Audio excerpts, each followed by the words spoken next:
बुद्धं शरणं गच्छामि।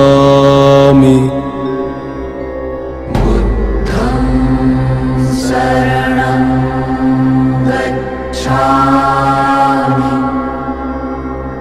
धम्मं शरणं गच्छामि। धम्मं शरणं गच्छामि। তথাগত বুদ্ধ। 1000 বছর ধরে আমি পথ হাঁটিতেছি পৃথিবীর পথে। এমন একটি আশ্চর্য উক্তি দিয়েও তাকে মূর্ত করা যায় না, কারণ 1000 বছর ধরে তার দীর্ঘ পথ পরিক্রমার একটি ভগ্নাংশ মাত্র আমরা উপলব্ধি করেছি। পৃথিবীর পথে তিনি হেঁটে চলেছেন 2500 বছর ধরে। গৌতম বুদ্ধ 2500 বছর ধরে এই পৃথিবীর পথে প্রান্তরে অক্লান্ত হেঁটে চলেছেন এক অপ্রতিম মানসপুত্র। একটি দর্শন, একটি ধর্মমত, একটি ভাবধারার প্রচারক এই অপ্রতিম মানবপুত্রটি। যে দর্শন, যে ধর্মমত, যে ভাবধারা প্রাণিত করেছে পৃথিবীর অগণিত মানুষকে, আলো দেখিয়েছে অন্ধকারে, 2500 বছর ধরে দেখিয়ে চলেছে, আজও দেখিয়ে চলবে, আরও বহু বছর, আরও বহু হাজার হাজার বছর। জন্মসূত্রে তর্কের খাতিরে রাজপুত্র তিনি। রাজপদের হাতছানি উপেক্ষা করে নেমে এসেছিলেন পথে। সিদ্ধার্থ থেকে গৌতম, গৌতম থেকে উপনীত হয়েছিলেন তথাগত বুদ্ধে। কিন্তু এই যে রূপান্তর, সিদ্ধার্থ থেকে বুদ্ধ হয়ে ওঠার এক যে দুস্তর প্রক্রিয়া, এর উৎস কোথায়? প্রচলিত গল্পকথা অনুসারে জরা, ব্যাধি, মৃত্যুকে স্বচক্ষে দেখার পর জীবনের অর্থ ভাবিত করে সিদ্ধার্থকে। তারপর এক সন্ন্যাসীকে দেখে তিনি পথ খুঁজে পান। রাজপথের হাতছানি, স্ত্রী পুত্রে ঘেরা সংসারের শান্তির ছায়া, বৈভবমণ্ডিত জীবনের নিশ্চিন্ত আশ্রয় ছেড়ে সত্যের সন্ধানে যাত্রা করেন। এই গল্পটা কিন্তু আমরা নির্দ্বিধায় মেনে নিই, ভেবে দেখার চেষ্টা করি না কতটুকু সত্য আছে এর পেছনে। এর সত্তা সত্য নিয়ে আমরা ভাবি না, কারণ এই আশ্চর্য মানব পুত্রটিকে আমরা উন্নীত করেছি দেবত্বে, পরিণত করেছি নবম অবতারে। ভক্তি এসে পথ ঢেকেছে যুক্তির। এক রাজপরিবারের রাজপুত্র হিসেবে জন্মেছিলেন তিনি। কেমন ছিল সেই রাজপরিবারের চিত্রটি? বড় হয়ে ওঠার পথে কোন মোড় বাঁক নিয়েছিল সেই রাজপুত্রের জীবনে? এইসব বাঁক মোড় ফেরানোর পথেই তার জীবনে এসেছিলেন স্ত্রী গোপা। রূপ নিয়েছিল তাদের যৌথ জীবনের 10 বছরের পরবর্তী ফসল পুত্র রাহুলকে ঘিরে। গৃহত্যাগের পর থেকে শুরু করে কঠিন সাধনার পথ বেয়ে বুদ্ধতে উপনীত হওয়ার পথে সিদ্ধার্থের জীবন গল্পকথা থেকে আমরা আরও এক নারীর খবর। তপস্যারত সিদ্ধার্থের জন্য পায়েস নিয়ে এসেছিলেন সুজাতা। সেই পায়েস খেয়ে শক্তি ফিরে পেয়েছিলেন সিদ্ধার্থ। তাহলে সিদ্ধার্থ গৌতম হলেন যিনি সেই আধ্যাত্মিক সাধনা ও জীবন নিয়ে নিজস্ব জ্ঞান উপলব্ধির পর তিনি বুদ্ধ নামটি গ্রহণ করেন। তার জন্ম 563 খ্রিস্টপূর্বাব্দ এবং পরিনির্বাণ 483 খ্রিস্টপূর্বাব্দ। তার বুদ্ধত্ব লাভই হল বোধিলাভ। দুঃখ ও দুঃখের কারণ সম্বন্ধে জানতে সিদ্ধার্থ তার যাত্রা অব্যাহত রেখেছিলেন। প্রথমে বিভিন্ন সন্ন্যাসী, তারপর উদ্যোগ। এদের কাছে ঘুরে সন্তুষ্ট না হতে পেরে উরবিল্ল নামক স্থানে গমন করেন। সেখানে প্রথমে একটি উত্তর পূর্বমুখী শিলাখণ্ডের ওপর বোধিসত্ত্ব জানু পেতে বসে আপন মনেই বলেছিলেন যে, যদি আমাকে বুদ্ধত্ব লাভ করতে হয় তাহলে বুদ্ধের একটি প্রতিচ্ছায়া আমার সম্মুখে দৃশ্যমান হোক। এই কথা উচ্চারিত হওয়ার সাথে সাথে শিলাখণ্ডের গায়ে 3 ফুট উঁচু একটি বুদ্ধের প্রতিচ্ছায়া প্রতিফলিত হল। বোধিলাভের পরই তার দর্শন ও বাণী প্রচার শুরু হয়,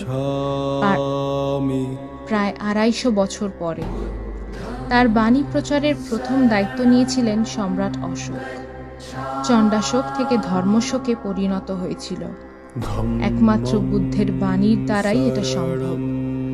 তাই বুদ্ধচরিত আলোচনা করতে গেলে অশোককে বাদ দিয়ে আমরা তা করতে পারি না। বুদ্ধদেবের জীবনচর্চা ও দর্শন আদি বৌদ্ধ দর্শনের মূল ভিত্তি। আমাদের দেশে বুদ্ধের চিন্তাধারা হাজার বছর ধরে বিবর্তিত হয়েছে। বুদ্ধদেবের তপস্যালব্ধ জ্ঞান বা উপদেশ বৌদ্ধ ধর্ম ও বৌদ্ধ দর্শনের মর্মবাণী। মুখে মুখে তিনি তার বাণী প্রচার করতেন। তিরোধানের পর তার শিষ্যরা তার উপদেশগুলোকে পালি ভাষায় গ্রন্থের আকারে সংরক্ষিত করেন। এই গ্রন্থগুলিকেই বলা হয় পিটক। বুদ্ধের আর্য সত্যকে বিশ্লেষণ করে তিনটি দার্শনিক তত্ত্ব পাওয়া যায়। কোনো বস্তুই স্বয়ংসম্পূর্ণ বা স্বয়ম্ভূ নয়। বৌদ্ধ দর্শন অনুযায়ী বোধ জগৎ এবং মানসিক জগতে যে ঘটনাগুলি ঘটে তার মূলে যে কার্যকারণ বিদ্যমান তাকেই দর্শনে প্রতীত্ব বলা হয়েছে। জগতে বিনা কারণে কোনো কিছু ঘটে না, অর্থাৎ অস্মিন স্বতি ইয়দম ভবতি। আবার এই তত্ত্বের ওপর ভিত্তি করেই বলা যায় সকল বস্তুই সতত পরিবর্তনশীল। কোনো বস্তু স্থায়ী বা সনাতন নয়। সবই সর্বপ্রথম অনিত্য বা অস্থায়ী, যার উৎপত্তি আছে আবার বিনাশও আছে। সমগ্র জগতের পরিবর্তনের ধাপ সর্বক্ষণ চলমান। প্রতিটি ক্ষণেই নতুনের আবির্ভাব, পুরাতনের বিনাশ, অর্থাৎ সর্ব অনিত্যম। তবে বৌদ্ধ মতে জগৎ, আত্মা কোনো কিছুরই চরম সত্যতা নেই। সকল বস্তুই অসার, অর্থাৎ সর্বম অনাত্মম। একটির পর একটি মানসিক প্রক্রিয়ার অবিরাম প্রবাহকেই বুদ্ধদেব আত্মা বা সোল বলেন।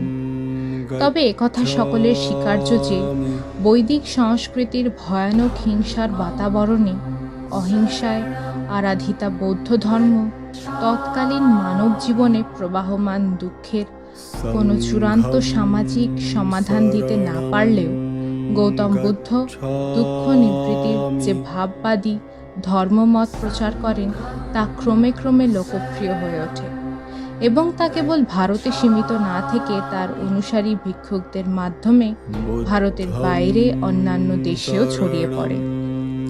মহামতি বুদ্ধকে নিয়ে লেখা বুদ্ধদেব নামক গ্রন্থটিতে বিশ্বকবি লেখেন, ভারতবর্ষে বুদ্ধদেব মানবকে বড় করিয়াছিলেন। তিনি জাতি মানেননি, যাগযজ্ঞের অবলম্বন হইতে মানুষকে মুক্তি দিয়েছিলেন। দেবতাকে মানুষের লক্ষ্য হইতে অপসৃত করিয়াছিলেন। মানুষ যে হীন দেবাশিস জড়পদার্থ নহে তাহা তিনি প্রথম ঘোষণা করিয়াছিলেন। তার ভিক্ষু সংঘকে লক্ষ্য করে বলেছিলেন, হে ভিক্ষুগণ, বহুজনের হিতের ও বহুজনের সুখের জন্য, দেবতা ও মানুষের কল্যাণের জন্য তোমরা দিকে দিকে বিচরণ করো। তোমরা স্বধর্ম প্রচার করো, যার আদিতে কল্যাণ, মধ্যে কল্যাণ, অন্তে কল্যাণ, যার অর্থযুক্ত, ব্যঞ্জনযুক্ত, পরিপূর্ণ ও পরিশুদ্ধ, সেই ব্রহ্মচর্য প্রচার করো। বৌদ্ধ ধর্মে তাই দেখা যায় মানুষেরই রাজকীয় আধিপত্য। মানুষই এখানে দেবতার স্থানে অধিষ্ঠিত।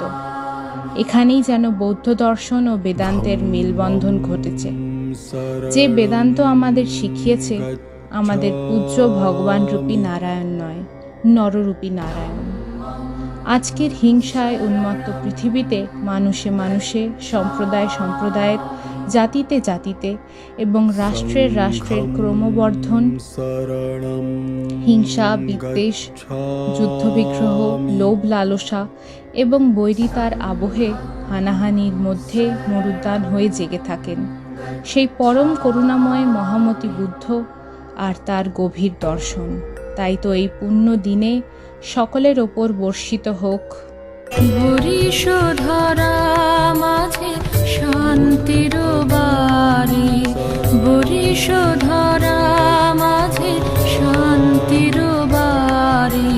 শুষ্ক হৃদয় লয়ে আছে দাঁড়ায়, ঊর্ধ্বমুখে নর নারী। বরিশধরা মাঝে শান্তির বাড়ি, বরিশধরা